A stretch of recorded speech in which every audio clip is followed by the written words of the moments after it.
बिस्मिल्लाहिर्रहमानिर्रहीम। अस्सलाम वालेकुम। कैसे हैं प्यारे व्यूवर्स? यकीनन अल्लाह पाक के फजल करम से आप सब ठीक ठाक होंगे।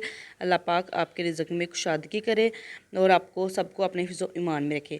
तो आज हम बनाएंगे रबड़ी दूध की बहुत ही ज़बरदस्त किस्म की रेसिपी मैं आप लोगों के साथ शेयर करूँगी। रबड़ी दूध जो कि बेकरियों में, मिठाई की दुकान पर, रेस्टोरेंट के अंदर बनाया जाता है, इसको किस तरीके से आप अपने घर के अंदर बहुत ही आसान तरीके से कम खर्च के अंदर बना सकते हैं। और इतना आसान तरीका मैं आपको बताऊंगी कि आप खुश हो जाएंगे इसको देखकर। और जब भी आप इस रेसिपी को ट्राई करेंगे, मुझे उम्मीद है कि ये आपको बहुत ज़्यादा पसंद आएगी। और वैसे भी गर्मियाँ चल रही हैं, तो इसमें जो हम चीज़ें तुखम बलंगा और गूंद कतीरा इस्तेमाल करते हैं, वो बहुत सेहत के लिए भी अच्छे हैं। और गर्मी के हवाले से भी वो जो है ना, आपको बहुत ज़्यादा ठंडक और फ़रहत बख्श जो है ना, हमारा ये रबड़ी दूध तैयार होगा। और आप इसको पी के बहुत ज़्यादा इंजॉय करेंगे जब भी आप बनाएंगे इंशाल्लाह। बिस्मिल्लाहिर्रहमानिर्रहीम। चलें जी, आज की रेसिपी की तरफ चलते हैं। तो इसके लिए मैंने लिया है 1 चम्मच तुखम बलंगा और थोड़ी सी तादाद में गूंद कतीरा। इसको हम रात भर के लिए भिगो देंगे और ये भिगोने के बाद काफ़ी ज़्यादा हो जाता है, फूल जाता है। अब मैंने लिया है 1 लीटर दूध। ये जो दूध है ना, अपने फुल क्रीम लेना है, इसकी बुलाई नहीं उतारनी, ऐसे ही लेना है। अब ये जो तुखम बलंगा है ना, ये मैंने 1 चम्मच भिगोया था, वो है। ये गूंद कतीरा है, ये सिर्फ 2 से 3 वो जो थे ना, वो जो मैंने आपको दिखाए थे। और ये फूल के इतना ज़्यादा हो गया है। 2 चम्मच लिए हैं हमने, टेबल स्पून लिए हैं वनीला जो है कस्टर्ड पाउडर उसके। और आधा कप हमने लिया है चीनी का। अगर तो आप चीनी कम खाते हैं या नॉर्मल खाते हैं, फिर इतना ही काफ़ी है चीनी। लेकिन अगर आप चीनी ज़्यादा खाते हैं, तो वो आप फिर ज़्यादा भी अपने टेस्ट के मुताबिक ज़्यादा भी डाल सकते हैं। अब मैंने लिया है एक पैन, इसको मैंने गर्म करने रखा। इसमें मैंने थोड़ी सी चीनी डाल ली है। इस चीनी को हमने एहतियात के साथ ना, लकड़ी का चम्मच लीजिएगा कोशिश, क्योंकि दूसरे चम्मच के साथ स्टील के ये काफ़ी चिपकती है। इसका हमने कैरेमल तैयार करना है, तो इसमें थोड़ा सा दूध डालना है।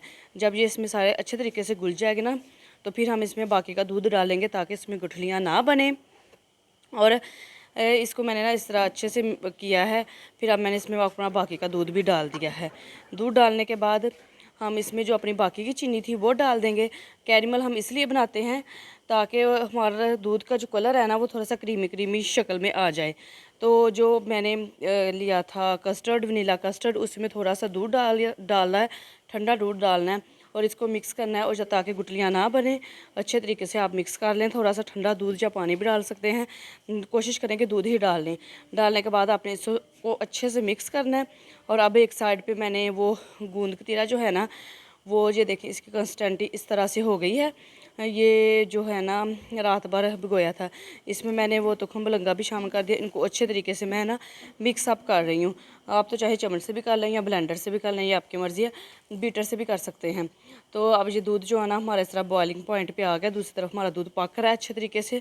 हमने दूध को तकरीबन 7 से 8 मिनट तक अच्छे तरीके से पकाना है। अब हम इसमें ना आराम आराम से आहिस्ता आहिस्ता डालेंगे अपना वो कस्टर्ड। और हमें इसको ना हिलाते जाना ताकि कोई किस्म किस्म की ना गुठली ना बने। ये हम इसलिए डालते हैं ताकि हमारा दूध जो है ना, फिर इसमें बर्फ़ भी जाएगी, पतला ना हो, थोड़ा गाढ़ा गाढ़ा रहे। इस तरह से इसकी कंसिस्टेंसी जो है ना, वो अच्छे तरीके से बरकरार रहे। तो हमने इसको कस्टर्ड डालने के बाद भी हमने इसको 4 से 5 मिनट तक पकाना है, ताकि जो कस्टर्ड का कच्चा पान है ना, वो इसमें ना आए और दूध अच्छे तरीके से पक जाए और थिक हो जाए। ज़्यादा भी नहीं डालना और कम भी नहीं डालना। इस तरह आप अगर 1 लीटर आपका दूध है, तो आप 2 चम्मच उसमें डाल दीजिएगा, वो काफ़ी होंगे। इसको हमने ना अब अच्छे तरीके से आप पंखे के नीचे रख के इसको अच्छे तरीके से ठंडा कर लें, या इसमें या वेट कर लें जब ठंडा हो जाए। तो अब हमने इसको अपने बाउल में निकाला है जी। तो हमने दूध को ठंडा कर लिया था, अब हम इसको अपने निकालेंगे एक बाउल में। ये देखें, ना तो दूध बहुत ज़्यादा गाढ़ा है और ना ही पतला है। तो इसको डालने के बाद अब मैंने जो गूंद कतीरा और मिक्स किया था तुखम बलंगा, वो इसमें ऐड कर दूंगी। इसको हम अच्छे तरीके से हिलाएंगे, मिक्स करेंगे। आप इसमें चाहे तो इसको फ्रिज में रख के भी ऐसे ठंडा कर सकते हैं। अदरवाइज़ आप इसको जो है ना, इसमें बर्फ़ के टुकड़े डाल लें, इसको अच्छे तरीके से हिलाएं, इसको चिल और ठंडा पेश करें। ये बहुत ही मज़ेदार बनेगी आपकी रबड़ी दूध, आपको बहुत मज़ा आएगा पीने में। आप 1 लीटर दूध से 5 से 6 गिलास आराम से घर में तैयार कर सकते हैं। और अब आगे गर्मी है, आप ये बनाएं, आपको बहुत मज़ा आएगा। इस तरह से फ़र्त बख्श दूध पी के मेहमान आते हैं उनको बना के सर्व करें। बजाय कोल्ड ड्रिंक्स पीने के आप उनसे अवॉइड किया करें। इस तरह घर की बनी हुई चीज़ें खाएं, पिएं और दूसरों को भी पिलाएं। एक तो जो बहुत ज़्यादा सेहतमंद और हेल्दी है, इसमें सारी अच्छी इंग्रेडिएंट्स हैं। और ये तो मैंने अब इसमें ना बादाम और पिस्ते डाले थे थोड़े से काटे हुए, ये मेरे पास घर में मौजूद थे इसलिए मैंने डाल दिए। अगर आपके पास नहीं है तो आप ना डालें, ये ज़रूरी नहीं है, आप इनको स्किप भी कर सकते हैं। कोई भी रेसिपी कोई अगर आपके पास चीज़ नहीं है तो उस वजह से आप उसको छोड़ा ना करें, आप थोड़ी सी रद्दो बदल करके उसको बना लिया करें और कोशिश किया करें बनाने की। आप ये रेसिपी घर पर बनाइएगा। आप देखिए हमारा कितना मज़ेदार दूध है। जब भी आप इस रेसिपी को ट्राई करेंगे इंशाल्लाह आपको बहुत मज़ा आएगा और आप खुश हो जाएंगे। मेरी वीडियो को देखने के लिए आपका बहुत बहुत शुक्रिया।